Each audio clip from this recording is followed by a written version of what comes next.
বাবা, আমি কিছুদিন ধরে এটা ফিল করছি যে হর্ষের সঙ্গে আমি যা করেছি সেগুলো করা একদমই ঠিক হয়নি। আমার খুব ভুল হয়েছে ওর সঙ্গে এই ব্যবহার করা। জানকীকে আমি ঘৃণা করি, আমি চাই না ও ফিরে আসুক, কিন্তু হর্ষ ও তো আমার ছোট ভাই, ওর সঙ্গে আমার এরকম ব্যবহার করা ঠিক হয়নি বাবা। রাজেশ, আমি জানি যে তুমি যেটা করছো সেটা আমাদের জন্য, আমাদের পরিবারের সম্মান বাঁচাবার জন্য। একটা কথা মনে রেখো, নিজের রাগ নিজের কন্ট্রোলে রাখবার চেষ্টা করো। আর হর্ষ যেরকম প্রত্যেকটা কাজ পিসফুলি করতো, তুমিও সেই রকমই করো। ঠিক আছে বাবা। বাবা, আমাকে আমার ভুল শুধরানোর একটা সুযোগ দাও। আমি চাই যে হর্ষকে ওর পছন্দের জায়গাতে আজ সন্ধ্যাবেলা ওকে নিয়ে বেরোই আমি। আগের মতো আমরা দুই ভাই একসঙ্গে অনেকটা সময় কাটাবো। আই এম শিওর বাবা যে হর্ষের খুব ভালো লাগবে। তুমি শুধু একবার হ্যাঁ বলে দাও বাবা, তারপর দেখো আমি কত ভালোভাবে ওই হর্ষের খেয়াল রাখি।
ওঠ বাবা।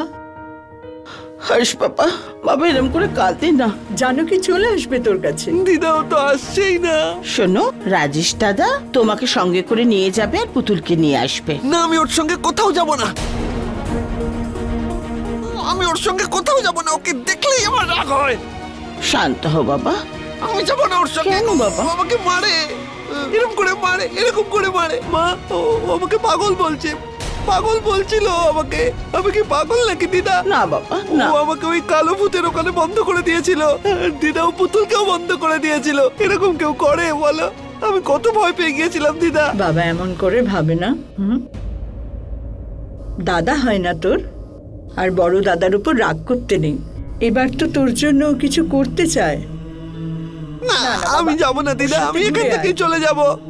মা, হ্যাঁ বাবা, মা, আমার পুতুলের কথা খুব মনে পড়ে। মা প্লিজ, হ্যাঁ বাবা, ওকে নিয়ে এসো না প্লিজ। দিদা, ওকে নিয়ে এসো না। হ্যাঁ বাবা, নিয়ে আসবো ওকে, কিন্তু দিদা প্রমিস করো না ওকে তুমি নিয়ে আসবে। ওর কথা আমার খুব মনে পড়ে। হর্ষ বাবা ছেড়ে দিন মা, বাদ দিন। ও যখন যেতে চাইছে না তখন জোর করবো না আমরা। হ্যাঁ, বেচারা এমনিতেই অস্থির। একটা কাজ আমি তোমাকে দিয়েছিলাম, আর সেটাও তুমি করতে পারলে না। দেখো আমি তোমার কি অবস্থা করি।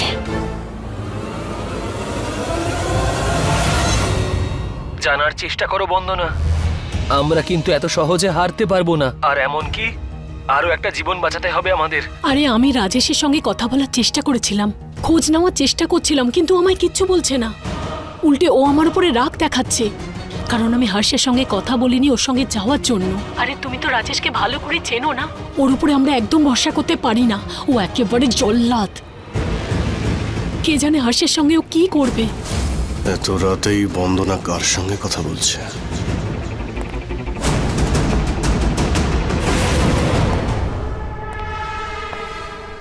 বন্দনা,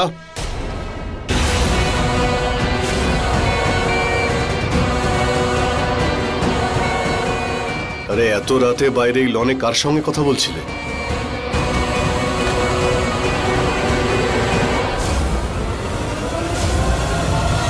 এটা কি? ভিডিও। হয়তো এটার আওয়াজই তুমি পাচ্ছিলে।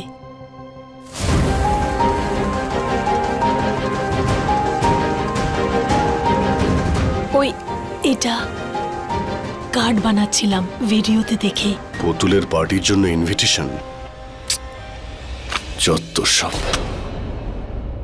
রাজেশ, এটা ফালতু বিষয় নয়, একটা প্ল্যান হাসকে ভালোভাবে ফাঁসানোর। প্ল্যান? ওই অ্যাকচুয়ালি যদি ভেতরে বসে বানাতাম তাহলে ও তো এটা দেখে ফেলতো, তাই বাইরে বানাতে চলে এসেছিলাম, আর কিছু নয়। রাজেশ, তুমি একদম টেনশন করো না, আমি আছি তো, আমি সব সামলে নেব। তুমি ব্যাস হর্ষকে বাইরে নিয়ে যাওয়ার সব প্ল্যান করো। হ্যাঁ,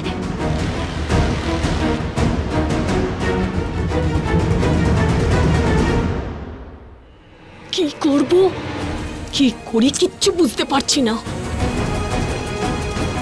রাজেশের বিশ্বাস জয় করার জন্য যেভাবেই হোক হর্ষকে ওর সঙ্গে পাঠাতেই হবে, না হলে রাজেশ যদি আমায় সন্দেহ করে তাহলে অনেক বড় গন্ডগোল হয়ে যাবে।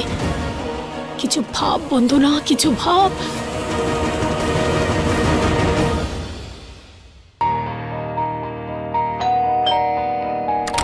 কি এলো আবার এই সময়? আই এম সো সরি এই সময় আপনার বাড়ি আসার জন্য। আপনি? আমার একটা জরুরি কাজ ছিল। আসলে এই শাড়িটা আপনার থেকে কিনে নিয়ে যাওয়া হয়েছিল। আপনি বলতে পারবেন এটা কে কিনেছিল? খুব ইম্পর্টেন্ট। এই শাড়িটা তো স্পেশাল ডিজাইনার শাড়ি, আর পুরো পাটনাতে একমাত্র আমাদের দোকানেই পাওয়া যায়, তাও মাত্র 2 পিস। একটা পিস তো আপনার ঠাকুমা আর মা কিনেছিলেন, আর দ্বিতীয়টা? আর অন্যটা কে কিনেছিল? কোনো মহিলা, তিনি কিনেছিলেন, একটু পরে এসেছিলেন। আপনি চেনেন সেই মহিলাকে? দেখুন, আজকাল সবাই মাস্ক লাগিয়ে থাকে, আর মাস্কের ভেতর মুখটা কেমন সেটা চেনা মুশকিল। বিল, আপনার কাছে বিলের কপি আছে তো এটার? হ্যাঁ, সেটা আছে, আপনি চিন্তা করবেন না, আমি কাল সকালে বিলের কপি আপনার বাড়ি পৌঁছে দেব। Thank you so much. একবারে বিলের কপিটা আমার হাতে চলে আসুক, তারপর হর্ষ তাকে যে ছাদ থেকে ধাক্কা দিয়েছিল তাকেও পেয়ে যাব। হর্ষ, তুমি কি জানো রাজেশ তোমাকে কোথায় নিয়ে যাচ্ছে? কোথায়?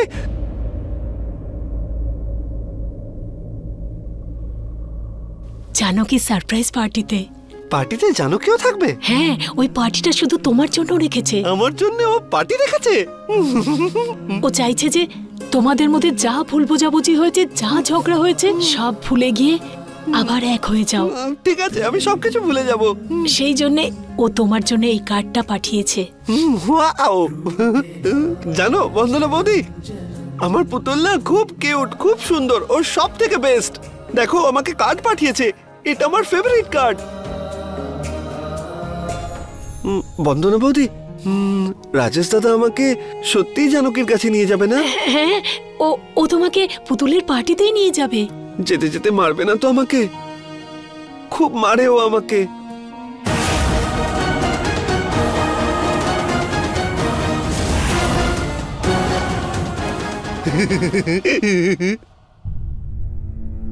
হর্ষ, তুমি তো ভালো করেই জানো তোমার রাজেশ দাদা তোমাকে পার্টিতে কেন নিয়ে যেতে চাইছে। কারণ ওর মনে হয় যে তুমি জানকীর পার্টিতে যদি যাও তোমার খুব ভালো লাগবে। হ্যাঁ, আমি খুব খুশি হব, কারণ ওকে তো এমনি আমি খুব মিস করি। আমি যদি ওখানে যাই তাহলে আর ওকে আমায় মিস করতে হবে না। রাজেশ দাদা!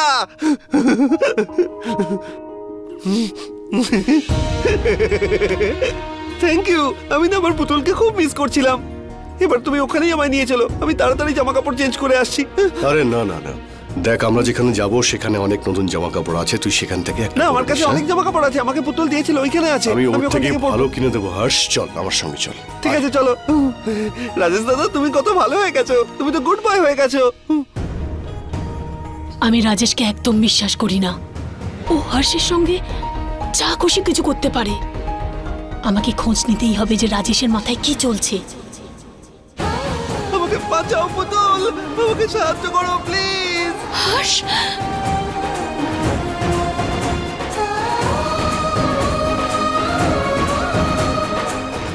রাজেশ দাদা, তুমি জানো আমরা কি করব? রাজেশ দাদা ওখানে গিয়ে আমরা বেলুন ফাটাবো আর তারপর ওকে অনেক সারপ্রাইজ দেবো, অনেক সারপ্রাইজ, আর খুব মজা হবে। খুব মজা হবে। Thank you. আর তুমি জানো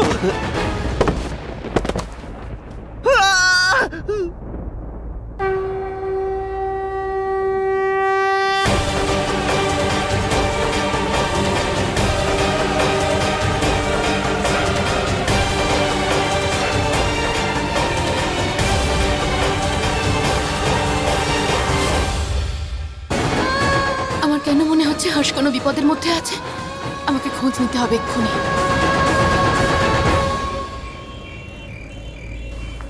এটা আমাদের ফার্ম, কিন্তু এটা তো আমাদের ফার্ম মনে হচ্ছে না। এটা কি কোনো নতুন ফার্ম রাজেশ দাদা? না, এটা আমাদেরই। রাজেশ দাদা এটা তো খুব ফাঁকা জায়গা, এখানে তুমি কেন আমায় নিয়ে এলে? আরে হর্ষ, তুই ভয় কেন পাচ্ছিস? তুই তো বড় হয়ে গেছিস। হ্যাঁ, বড় হয়ে যাওয়ার পরেও তো ভয় করে রাজেশ দাদা। দেখ, এরকম করিস না, বেশি দেরি হলে কিন্তু জানকে খুব রাগ করবে। না না না, কথা বলতে চাস? আমি যাবো, আমি ভয় করছি না, জানকের কাছে যাবো আমি। চলো চলো চলো পুতুল, আমি এসে গেছি। রাজেশ দাদা কোথায় পুতুল? আয় আয় আয় আয়, পুতুল। হর্ষ হর্ষ হর্ষ হর্ষ। রাজেশ দাদা কোথায় পুতুল? তুই দরজার পিছনে যা, দেখ জানকি তোর জন্য কি সারপ্রাইজ রাজেশ দাদা ওই দিকটায়? হ্যাঁ যা। পুতুল আমি এসে গেছি।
এটা কি করছো?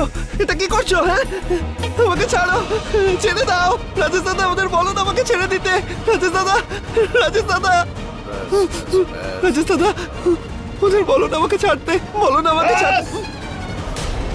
দেখ, আমি কিন্তু অনেক সহ্য করছি হর্ষ, আর পারছি না, আর আমি পারছি না। আমি তোকে, আমার পরিবার আর বিজনেস, এই দুটোকে আমি কিছুতেই নষ্ট করতে দেব না। তুই আর জানো কি, আজ থেকে আর কোনোদিনও আমার বাড়িতে ঢোকার সাহস করবি না, এটা মনে রাখবি। রাজেশ দাদা না, রাজেশ দাদা এখান থেকে আমি যাবো। ওকে নিয়ে যাও আমার চোখের সামনে থেকে। আরে আজকের পর থেকে তুই আর মানুষই থাকবি না, তোকে আমি জীবন্ত লাশ বানিয়ে দেবো, জীবন্ত লাশ। আমাকে নিয়ে চলো এখান থেকে। রাজেশ দাদা প্লিজ, প্লিজ, রাজেশ দাদা প্লিজ আমাকে নিয়ে চলো।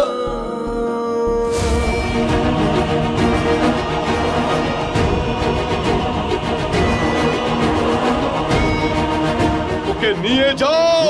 না না রাজেশ দাদা।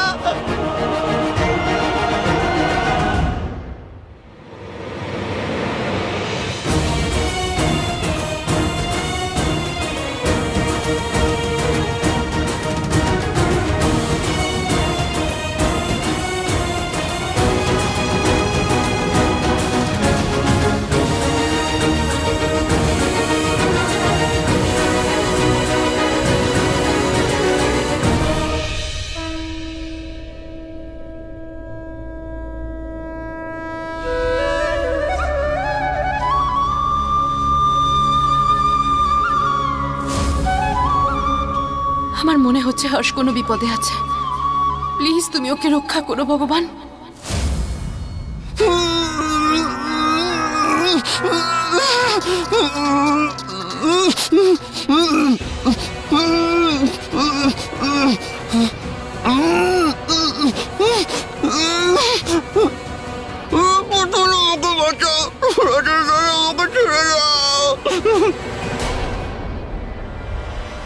তুমি আমার ভাইয়ের সমস্ত কষ্ট দূর করে দাও, এত শখ দাও যে ও একেবারে যেন শান্ত হয়ে যায়। ডোন্ট ওয়ারি, আমি ওকে এমন স্ট্রং শক দেব ও শান্ত হয়ে যাবে। এখানে ব্রিজমোহনের ফ্যামিলি কে আছেন? ডাক্তারবাবু আমি, উনি ঠিক আছেন তো? হ্যাঁ, উনি এখন ঠিক আছেন আর জ্ঞানও ফিরে এসেছে। আপনাদের একটা কথা খেয়াল রাখতে হবে, গত মাসে উনি দুবার অসুস্থ হয়ে পড়েছেন। এরকম বারবার হওয়াটা ওনার শরীরের জন্য ভালো না। আপনাদের খুব সাবধানে খেয়াল রাখতে হবে ওনার। ডাক্তারবাবু, ওনার সাথে আমরা দেখা করতে পারি? হ্যাঁ হ্যাঁ, অবশ্যই।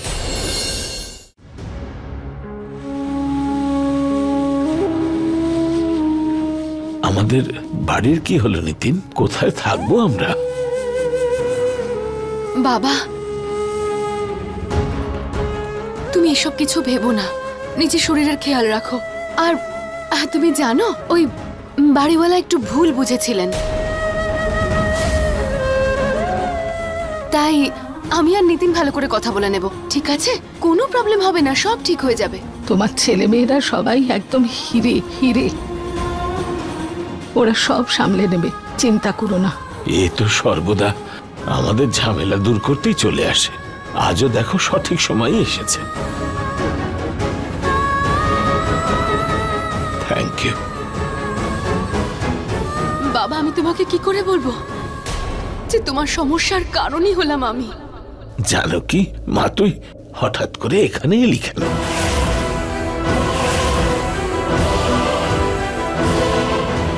মনে হচ্ছে বাবার ঝামেলা দূর করতেই এসে গেছে। মারে, আগেও তুই আমার সব ঝামেলা দূর করে দিয়েছিস, তোর ঋণ কি করে শোধ করবো রে? দি, আমার সাথে চল এবার। আমাদের ওষুধও নিয়ে আসতে হবে না বাবার জন্য? হ্যাঁ মা, তুমি বাবার সঙ্গে থাকো। হ্যাঁ, তুমি জানো আমি ফার্ম হাউস, গেস্ট হাউস সমস্ত জায়গায় দেখে ফেলেছি, রাজেশ কোথাও নেই। কে জানে রাজেশ ওকে নিয়ে কোথায় চলে গেছে। তুমি তো জানো না রাজেশ হর্ষকে খুব ঘৃণা করে। আমার তো ভয় লাগছে যে ও কোনো রকম ভুল না কিছু করে ফেলে। বন্ধনা, ও যদি ওখানে না থাকে তাহলে এটা চিন্তার বিষয়। রাজেশ যেভাবে হর্ষকে নিয়ে গেছে তার থেকে এটাই প্রমাণিত হয় যে রাজেশ কোনো একটা বড় খেলা খেলছে। সেটার ভয় তো আমিও পাচ্ছি। আমি তো বুঝতে পারছি না কার কাছে যাব, কার কাছে সাহায্য চাইবো। চিন্তা করো না বন্দনা, ও নিজের এই খেলা ও কিছুতেই বেশি দিন খেলতে পারবে না। সময় আসার পর কেউ তো থাকবে যে সবকিছুর হিসেব নেবে। কিন্তু কে নেবে প্রতিশোধ? তুমি তো বাড়িতে সবাইকে চেনো। জানো কি সাবিত্রীর স্বরূপ, ও নিজের স্বামীকে মৃত্যুর মুখ থেকে ছিনিয়ে নিয়ে আসবে। আমার তো মনে হয় যে একমাত্র ওই এটা করতে পারবে, আর এই বাড়ির সমস্ত রহস্যগুলোকে বের করে আনবে। কিন্তু ও তো বাড়ি থেকে তুমি একদম ঠিক কথা বলেছ। এবার তো জানো কি পারবে নিজের স্বামীকে নিয়ে বাড়িতে আসতে। নিতিন, কি করছিসটা কি তুই? বাবাকে ভেতরে তুই কি বলছিলি? তুই সবকিছু ঠিক করে দিবি? আমাকেও বল যে তুই এই কাজটা কি করে করবি, আমি শুনতে চাই। কি চলছেটা কি তোর মাথায়? তুই তোর শ্বশুর বাড়ির লোকের কাছে যাবি, ওদের কাছ থেকে সাহায্য চাইবি, তাদের কাছ থেকে যারা তোকে ঘাড় ধরে বাড়ির বাইরে বের করে দিয়েছে, ছাদ থেকে নিজের স্বামীকে নিচে ফেলে দেওয়ার অপবাদ যারা দিয়েছে তাদের কাছে যাবি। তোর কি মনে হচ্ছে ওরা তোকে সাহায্য করবে? না, ওরা তোকে সাহায্য করবে না। তুই আমার কথা মন দিয়ে শোন, তুই এবার আর এরকম কিচ্ছু করবি না। বুঝতে পারলি তুই কি বলছি? বুঝতে পেরেছি আমি তোর কথা। তুই এটাই চাইছিস তো আমি ওখানে না যাই? ঠিক আছে, যাব না। কিন্তু একটা কথা বলতো, তুই পারবি সবকিছু ঠিক করতে? এই সব প্রবলেমসের কোনো সলিউশন আছে তোর কাছে? ওদের সামনাসামনি গিয়ে লড়াই করার মতন ক্ষমতাই নেই আমাদের। এমন কিছু করে দেখা যাতে ওদের সামনাসামনি দাঁড়ানোর ক্ষমতা হয় আমাদের, দাঁড়াতে পারি আমরা। বড় বড় কথা বললে কিছু হয় না নিতিন। যে সিচুয়েশন এসেছে সেটাকে ভালো করে দেখ আর বোঝার চেষ্টা কর। আর যদি না করতে পারিস তাহলে চুপ করে থাক, যেভাবে চলছে চলতে দে। কারণ এর থেকে বেশি আমি আর বাবাকে, মাকে, তোকে, নিশাকে আর নিশা শ্বশুর বাড়ির লোকেদের আর কোনো রকম বিপদে ফেলতে চাই না। তাই বোঝার একটু চেষ্টা কর।